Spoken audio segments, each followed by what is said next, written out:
Breaking tonight, a nation stands on the edge of catastrophe. Hurricane Melissa, a monstrous Category 5 storm, is just moments away from making landfall in Jamaica. With 185-mile-per-hour winds and pressure readings among the lowest ever recorded in Atlantic history, Melissa isn't just another hurricane, it's a once-in-a-century force of nature.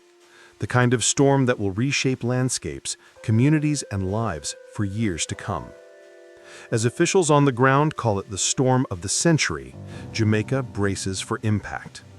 And as the eyes of the world turn to the Caribbean, meteorologists warn, this is the strongest hurricane on the planet in 2025, and one of the most dangerous in history. Before we continue, make sure you subscribe to our channel for verified updates on Hurricane Melissa and other breaking global and U.S. weather coverage. We'll keep you informed as this situation unfolds minute by minute. Already, disaster has struck even before Melissa's eye touches land. The storm has claimed 7 lives so far, 3 in Jamaica during last-minute preparations, 3 in Haiti, and 1 in the Dominican Republic. Officials fear that number could rise dramatically once communication lines are lost and full reports emerge after impact. In Kingston, the skies are dark, the winds deafening, and rainfall relentless. Jamaica's electricity grid, managed by the Jamaica Public Service Company, is under extreme strain. Daryl Vaz, Jamaica's Minister for Science, Energy, and Telecommunications, confirmed that 35% of the island's power customers, nearly 250,000 people, are already in blackout as hurricane conditions tear through transmission lines. High-voltage substations have been damaged, poles are down, and lightning has intensified the chaos. Still, the government insists there's no plan to shut down the grid entirely, as crews continue working wherever it's safe to do so. Hospitals remain powered, for now, though some in the southwestern parishes of Manchester and St. Elizabeth are relying solely on generators. Minister Vaz made it clear, "Our grid has been impacted by hurricane-force winds and lightning. We are doing everything possible to maintain critical systems, especially hospitals." In the capital city Kingston, Mayor Andrew Swady has described the situation as a test of national resilience. He told reporters that heavy-duty emergency equipment has been strategically positioned across Kingston to begin recovery the moment it's safe to do so. "Our infrastructure will take a beating, but Kingston is the center of government and the heart of our economy. We must recover as soon as possible." The mayor emphasized that preparation began months ago, long before Melissa formed, and that international partners and neighboring countries have been coordinating to ensure aid flows swiftly once the storm passes. But despite readiness, anxiety is high. Jamaicans have been through hurricanes before, but never one like this. Melissa is the island's first direct hit from a Category 5 hurricane in recorded history. The United Nations Weather Agency has already labeled it a potential humanitarian disaster in the making. Across Jamaica, the atmosphere is tense but united. In the hills overlooking Kingston, residents are taking shelter in reinforced homes, hoping their precautions will hold. Mateo Avale Piber, a Kingston resident, described the feeling to reporters.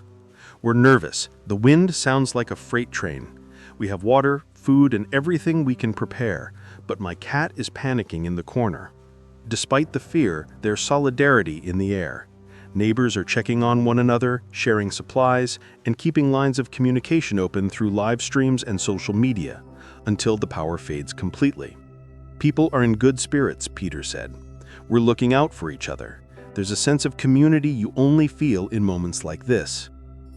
The National Hurricane Center's final advisory before landfall could not be clearer. It called Melissa's arrival a life-threatening situation and issued what it termed the last chance to protect your life. Forecasters warned that those who remain in vulnerable coastal areas, particularly Jamaica's central and southwestern parishes, face catastrophic flooding, landslides, and storm surges up to 13 feet high. Meteorologist Evan Thompson from Jamaica's Meteorological Service delivered a stark update. The central parishes are most at risk: Clarendon, Manchester, St. Elizabeth, extending into the west. We expect up to 75 centimeters, 30 inches of rainfall over the next 2 days. Flooding, landslides, and structural damage are expected. The message is grim. Entire neighborhoods could be cut off by rising water, and flash flooding could last for days. Even after the winds die down, the water will continue to pose a lethal threat. Melissa's strength defies modern precedent. With a central pressure of 892 millibars, this hurricane ranks third all-time among Atlantic storms, behind only Wilma, 882 millibars, and Gilbert, 888 millibars. It's stronger than Hurricane Katrina, stronger than Rita, and tied with Milton of 2024 as one of the most powerful Category 5 systems ever recorded.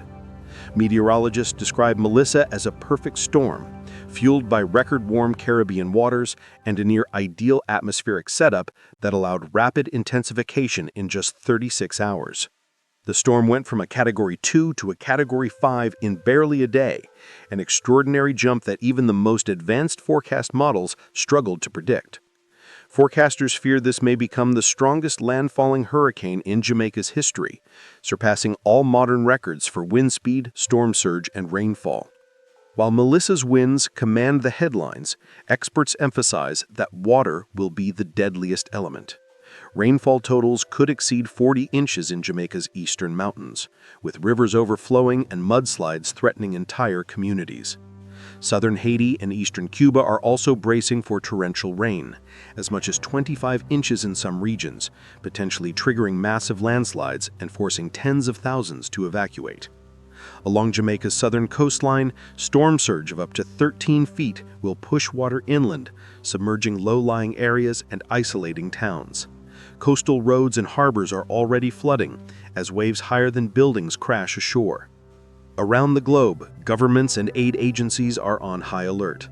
The U.S. Coast Guard and Caribbean Disaster Emergency Management Agency are coordinating with Jamaican authorities to assist in rescue operations once conditions permit.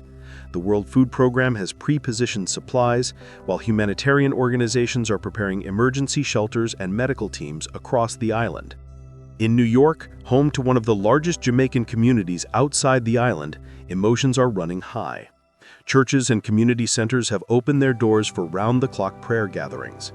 Michelle Robinson, a Jamaican-American attorney in Brooklyn, summed up the mood. People remember Hurricane Gilbert. They know what's coming. This feels worse. We're praying every hour for family back home. Despite the danger, Kingston's mayor remains resolute. "We'll get through this," said Mayor Swaby. "Our people are strong. Our infrastructure may bend, but our spirit won't break." He confirmed that Kingston's emergency centers are fully operational, with rescue teams on standby to deploy once winds fall below critical thresholds. "Recovery starts the moment safety allows," he added. The Jamaican government has urged citizens to remain indoors and resist the temptation to step outside during the eye of the storm, a deceptive calm that often leads to fatalities when the second half of the hurricane hits. For those still in Jamaica, officials repeat the same life-saving advice. Stay away from windows, take shelter in an interior room, and keep a mattress or heavy object for cover. Avoid floodwaters at all costs. Turn off generators indoors. Keep communication lines open with neighbors if possible. And for our viewers watching from the US, the Caribbean, and across the world, your voice matters. Leave a comment below with your thoughts and prayers for Jamaica and the Caribbean. Let us know if you have loved ones in the region. We're reading every message and updating as soon as new information arrives. As of now, Hurricane Melissa is hours from landfall, and Jamaica stands in the direct path of one of the strongest storms the world has seen in years. By the time dawn breaks, the island will look very different. Roofs will be torn away, roads will vanish underwater, power will be gone, and yet, through it all, Jamaica will stand strong as it always has. In the words of one local resident, "We know what's coming. We're scared, but we're ready." From the quiet courage of families huddled in darkened rooms to the relentless efforts of rescue crews risking their lives, this storm will test Jamaica's strength, but it will also reveal its unbreakable spirit. We will continue monitoring Hurricane Melissa's impact through the night and bring you live updates, satellite visuals, and post-landfall reports as they come in. So make sure you're subscribed to our channel and turn on notifications to stay informed as this historic event unfolds. We'll also be covering how this storm compares to past Atlantic hurricanes and the global implications of a warming ocean fueling record-breaking systems like Melissa. Stay safe, stay informed, and keep those affected in your thoughts tonight. This is American Bulletin News, bringing you the latest on Hurricane Melissa, Jamaica, and beyond.